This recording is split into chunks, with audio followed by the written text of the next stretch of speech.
പ്രധാന വാർത്തകൾ നോക്കാം. വോട്ടർ പട്ടിക ക്രമക്കേട് വിവാദങ്ങൾക്കിടെ സുരേഷ് ഗോപി തൃശൂരിലെത്തി. റെയിൽവേ സ്റ്റേഷനിൽ സുരേഷ് ഗോപിക്ക് ബിജെപി പ്രവർത്തകരുടെ സ്വീകരണം. മാധ്യമപ്രവർത്തകരുടെ ചോദ്യങ്ങളോട് പ്രതികരിക്കാതെ സുരേഷ് ഗോപി.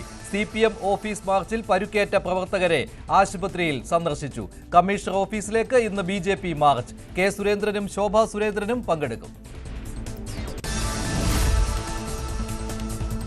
തൃശൂരിലെ വോട്ട് ക്രമക്കേട് ആരോപണം തെരഞ്ഞെടുപ്പ് അടുക്കുമ്പോൾ നടക്കുന്ന നാടകമെന്ന് ബിജെപി സംസ്ഥാന അധ്യക്ഷൻ രാജീവ് ചന്ദ്രശേഖർ. ജനശ്രദ്ധ തിരിക്കാനാണ് ശ്രമം.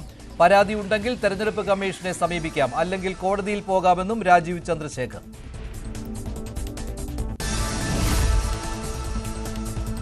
തൃശൂരിൽ ഇന്നലെ ഉണ്ടായ സംഘർഷത്തിൽ 70 പേർക്കെതിരെ കേസെടുത്തു. സിപിഎം ബിജെപി പ്രവർത്തകർ തമ്മിലുണ്ടായ സംഘർഷത്തിലാണ് കേസ്. 40 ബിജെപി പ്രവർത്തകർക്കും 30 സിപിഎം പ്രവർത്തകർക്കുമെതിരെയാണ് കേസെടുത്തത്.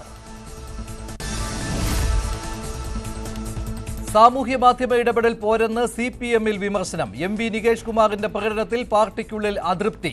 വിവാദങ്ങളിൽ പ്രതിരോധം തീർക്കാനാവുന്നില്ല. നികേഷ് കുമാറിന് പാർട്ടി നൽകുന്ന കൂടിയ അലവൻസിലും അതൃപ്തി.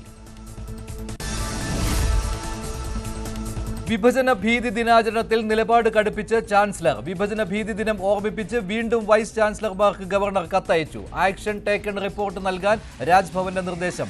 ഗവർണറുടെ സർക്കുലറിനെതിരെ SFI ഇന്ന് ക്യാമ്പസുകളിൽ പ്രതിഷേധിക്കും.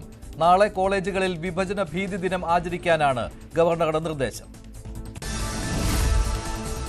ബീഹാറിലെ വോട്ടർ പട്ടിക പരിഷ്കരണത്തിൽ സുപ്രീം കോടതിയിൽ ഇന്നും വാദം തുടരും. വോട്ടർമാരെ കൂട്ടത്തോടെ ഒഴിവാക്കുന്നുവെന്ന് ഹർജിക്കാർ. വോട്ട് ക്രമക്കേടിൽ രാജ്യവ്യാപക പ്രക്ഷോഭം പ്രഖ്യാപിച്ച് കോൺഗ്രസ്. ഡിജിറ്റൽ സാങ്കേതിക സർവകലാശാല താൽക്കാലിക VC നിയമനത്തിൽ ഗവർണറുടെ ഹർജി ഇന്ന് സുപ്രീം കോടതിയിൽ. ഡോക്ടർ ശിവപ്രസാദിന്റെയും ഡോക്ടർ സിസ തോമസിന്റെയും നിയമനം റദ്ദാക്കണമെന്ന് സർക്കാർ അപേക്ഷ പരിഗണിക്കും. ധർമ്മസ്ഥലയിൽ 13ാം പോയിന്റിൽ ഇന്നും SITയുടെ പരിശോധന തുടരും. ഗ്രൗണ്ട് പെനട്രേറ്റിംഗ് റഡാർ സംവിധാനം ഉപയോഗിച്ചായിരിക്കും ഇന്നത്തെയും പരിശോധന. കേരളീയ വേഷത്തിലുള്ള പെൺകുട്ടിയെ ഉൾപ്പെടെ 8ഓളം പേരെ ഇവിടെ കുഴിച്ചിട്ടു എന്നാണ് സാക്ഷിയുടെ മൊഴി. ഇന്നലെ ഇതേ സ്ഥലത്ത് നടത്തിയ പരിശോധനയിൽ തെളിവുകൾ കിട്ടിയിരുന്നില്ല. ഇന്ത്യൻ അമേരിക്ക തീരുവ തർക്കങ്ങൾക്ക് പിന്നാലെ നരേന്ദ്രമോദി അമേരിക്കയിലേക്ക്. അടുത്ത മാസം അമേരിക്ക സന്ദർശിക്കും. UN പൊതുസഭയിൽ സംസാരിക്കാനെത്തുന്ന മോദി ട്രംപുമായി കൂടിക്കാഴ്ച നടത്തിയേക്കും. വ്യാപാര കരാർ ചർച്ചയാകാനും സാധ്യത. യുക്രൈൻ ഭൂമി റഷ്യയ്ക്ക് വിട്ടുകൊടുത്തുകൊണ്ടുള്ള സമാധാന ചർച്ചകൾക്ക് തയ്യാറല്ലെന്ന് പ്രസിഡന്റ് വ്ളാഡിമിർ സെലൻസ്കി. യുദ്ധം അവസാനിപ്പിക്കാൻ പുടിനുമായി ഭൂമി കൈമാറ്റം സംബന്ധിച്ച ചർച്ചകൾ നടത്തിയേക്കാമെന്ന് US പ്രസിഡന്റ് ഡൊണാൾഡ് ട്രംപിന്റെ നിർദ്ദേശത്തിന് പിന്നാലെ സെലൻസ്കിയുടെ പ്രതികരണം.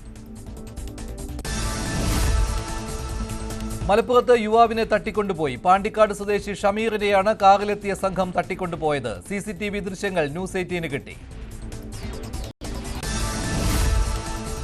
ആലപ്പുഴയിൽ കഞ്ചാവുമായി KSRTC കണ്ടക്ടർ പിടിയിലായി. മാവേലിക്കര ഭരണിക്കാവ് സ്വദേശി ജിതിൻ കൃഷ്ണയെയാണ് എക്സൈസ് പിടിയിലായത്. ഇന്നലെ രാത്രി 12:30 ബൈക്കിൽ കഞ്ചാവുമായി പോകുമ്പോഴാണ് പിടിയിലായത്. 1 കിലോ 200 ഗ്രാം കഞ്ചാവ് പിടിച്ചു.